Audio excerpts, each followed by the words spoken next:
Mr. Hernandez, the official interpreter. Welcome to the United States. Welcome to United States. Thank you. Thank you. C'était rafraîchissant, burlesque. Elles ont été très intelligentes, le scénario se tenait.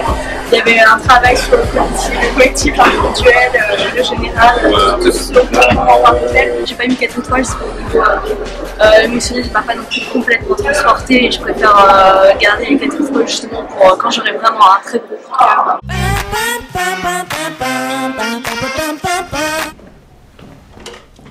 Je li sve u redu, fali li šta? Sve u redu, hvala vam. Alors qu'est-ce qu'on va dire de Mort à Sarajevo? L'intrigue est très sympa et surtout la façon dont elle est construite, c'est assez éparpillé, cette déconstruction organisée. Plutôt éparpillé, vraiment un film éclaté à l'image de la ville. Il y a des revendications assez vraiment politiques, il y a des passages purement narratifs et on sent qu'il y a des messages qui passent sur l'idéal européen, sur la construction européenne. Plein d'histoires parallèles qui s'entrecoupent pour finir par se rejoindre et s'écarter à nouveau. Le 28 juin 1914, que Gabriello Principe... Non, c'est... Oui. Gavrilo, c'est ça, oui. C'est ici que Gavrilo Principe, l'assassin de François Ferdinand, donna le coup d'envoi de la guerre de 1914. Ce discours sur l'avenir de l'Europe, je suis heureux de le prononcer ici, devant mes frères de Sarajevo. C'est aussi un film sur l'idéologie et sur la mort de l'idéologie. Un très bon coup d'envoi pour War on Screen cette année.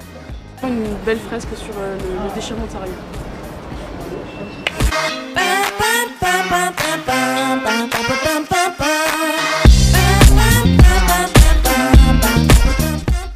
Ok, donc bonjour, est-ce que vous pouvez nous présenter vite fait le projet, s'il vous plaît?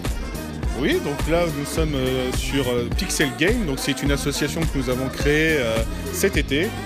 Nous sommes là sur tout le festival War on Screen jusqu'à dimanche soir et vous pourrez nous retrouver après sur le centre social Vallée Saint-Pierre. Un calendrier est en place pour notre première séance le 14 octobre. Le projet il est simple, ici sur War on Screen, en fait on a mis en place différentes consoles de 1990 à 2005 pour redécouvrir justement tout cet univers vidéoludique. Voilà.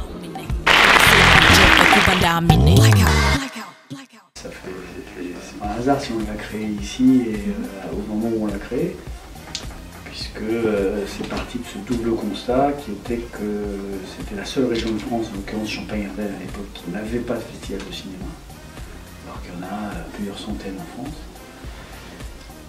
Donc c'était un premier manque. Et le deuxième, c'est que si on crée un festival ici, il fallait trouver une thématique un peu originale, parce qu'il y a beaucoup de festivals qui ont beaucoup de thématiques, comme déjà plusieurs festivals.